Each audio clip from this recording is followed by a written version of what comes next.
Hi and welcome to the Hyborian Insider. My name is Erling Ellingson and I'm going to take you into the core of Age of Conan.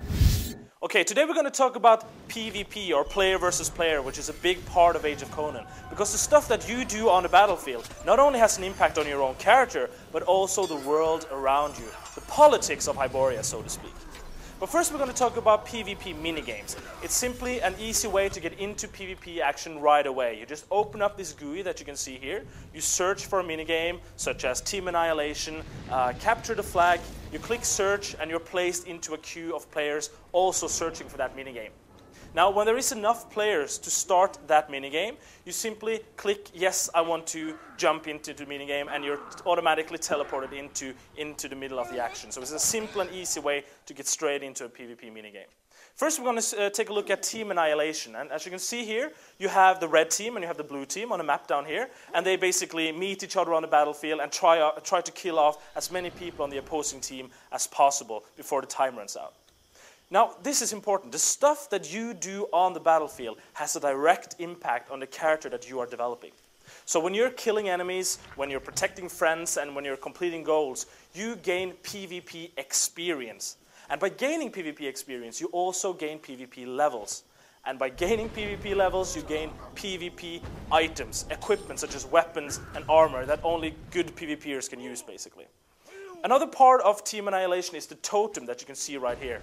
Every team, or each team, has a totem, and as long as that totem is intact, your teammates can respawn when they die. So the other team will, of course, try and destroy your totem to end the game early.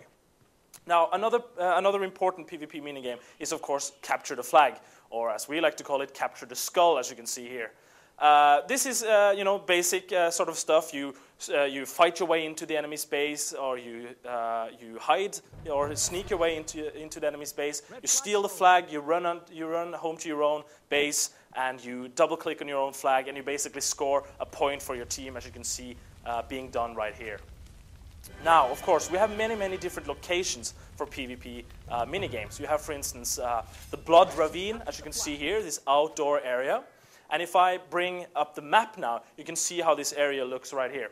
You have, for instance, up north you have the red base, and down below you have the blue base. And basically running between them, you have this narrow valley filled with dark places and tall bushes and places where you can hide. And of course, every character in Age of Conan can hide. So you can sneak around and you can ambush people by start shooting at them, as you can see here. And combined with Age of Conan's real-time combat system, this makes for some really brutal, fast-paced action. So it's much more like playing a game of Unreal Tournament or Counter-Strike than playing a traditional MMO PvP minigame, which makes, of course, everything a little bit more fun.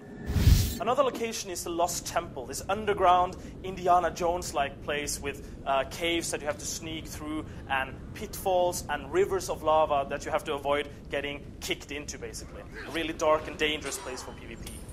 You also have the Hallowed Vaults, as you can see here, which is this labyrinth in the bowels of the earth. A labyrinth of underground passageways, really easy to get lost in. But of course, I'll give you one little tip. You see these blood trails on the ground? If you follow those blood trails, you're probably going to end up in the other team's base. Of course, at the end of any PvP minigame, you get the scoreboard. You can see how many kills you had, how many points you scored, and really measure your own actions up against other players. And of course, last but not least, I'm not going to say too much about this, but we have siege warfare. Guild against guild, dozens of players crushing together on the battlefield, bringing down entire buildings and cities that players themselves have created. It's Braveheart meets Troy meets Kingdom of Heaven. It's something you have never seen before on this scale, and we're going to talk a little bit more about this as we get closer to launch, so please stay with us.